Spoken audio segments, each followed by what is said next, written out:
Tao wani ni vinaka vain rasar talgani ve kem ni na ve kan indo wada tiko mai en mataka vinaka ni ko na ken ando mai rongo de tiko na ya wani Serekali en no mani salnika kambura ken VitiFM no wani ni vinaka lew sar talga ve kem ni na wikanda ni sama tiko mai na live stream sai buru da ngani ndo tiko mai ken sambulo vinaka na wali na ndo wada tiko mai Serekali nga me sereki ken ndo na bulayanga ka langi ndo na nganga ni Veiqaravi na Tagane ni bono watu kai saki ni sana turangola we sa wangole tu na Lolosi kena bowal na Rayalu kena waka bina kalebu wana randini wale o wasiti tiko Rayalu en avukun we waka ndonui me mai Tonga irawa na waka yatu leka ngo sa kilanga na ndau ni mbuli ni sa dhawa na nonda itabi en wura ni Veiqaravi kena we waka rautaki ngo sana yadhu komai na nona kadi mendaru sana dhurumayani na katumba kena ndona wura wo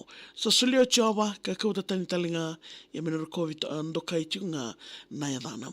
Na Lolosi ni kacivi endona Tagane ni Veiqaravi Honorable Vatimi Rayalu. Au ndambe sombo ka waka dhombo ki wana tamanda sa tambongo. Ni luvudi na yalo ka usolo isa turanga na namunikadi sa rongo totolo. Sai kemuno ni mami saki kuni matua ena wosa kena Veiqaravi. Dombole ena wosa ni taki ni kosa isole ndina nga mailangi. Vatimi tindara tuina kasaleka Rayalu o ni sudu kaya mai se wakatokai meadamu. Sai wono watu na nomuni yanu yatu lau na esana au wakatatamu. Wani sudu tolo sagambeka mai navilada nodo erewa. Ni sema na wanua kena weka mositira no muni mai leda. Tini kadiwa ono vitu ni tandombola ke wura o ni wagasina iti tu ena alo matua. Mandawi saki ni nomuni wanua ni sa lewa yoti tu mai langi na nomunu ngauna na nomuni mua. Ula were menda sangai tini karua ni singa na kena ekavi. Na singa sa lewa yoti tu mai langi me sana kele na wanga ni nomunu toki yani. Na mo Veiqaravi me umbau tukuna ni kunu dhaka woli e na tamana ni suka. Dewavi na tamana ni teitei ke na yaumbola ni mera ni koni wakaitavi e na muturara ni politiki ni nanda wanua. Aduruma lesu na wanua na wali ni mboselawa e na nomunu wakatawana na kate ni lala. Me soko mona wakanundonu no na tukutuku ni mera ni wakamadala. Ke senga me wuli mai wa endua raulako vata. Na Veiqaravi o nindau wakanreta ni sai koe ngori na veka enda ambolea. Nindua e dhuru mai ko sara ni levea ni dhuru ndono mai oiko o tiko dhalambeka. Konu sinai ena wasa ke na dhaka. La veti na Veiqaravi ena nomunu tambana. Ka tito musara nomunu tatanra me wukei na kawai taukei ni mataka. Ono na dharuwa no munui soli. Kena rua na ken ratou senirosi.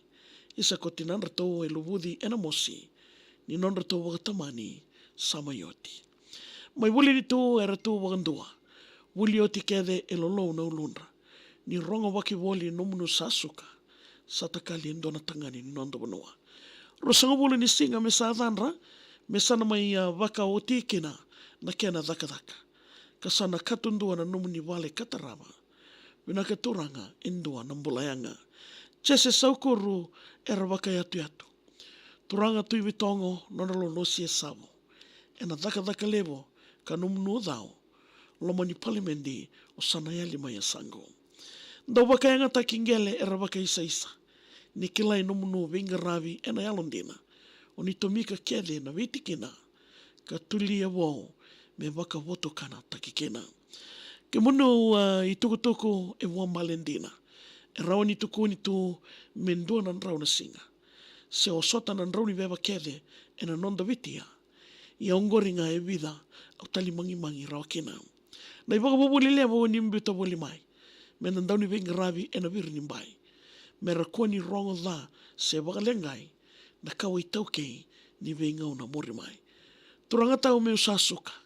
Ena loma ni nongu koro ko veinunga. Nongu sere ni Lolosi e o wada na ua. Nusa lea mo de Tagane ni nonda wanua. Na wale busara Epeli, Konasau-Veitongo mai Tonga matanisinga. Na kena wagalele tingo mai na Serekali. Kamai dingo mirau tiko na kena yawa. E na nomuni salnika kamuraki na VitiFM. A vi kem ni na veio kani ndo tiko mai. E na salnika kamuraki na VitiFM. Vola na nomu Serekali. Email taga mai via maria@vitifm.com.fj. Ni mataka me adabana barombo kange na magtal tiko mai kena. Ngona batanga. Na vei mamani diwa. Sema na Facebook page na VitiFM. E na nondarui wasan ngona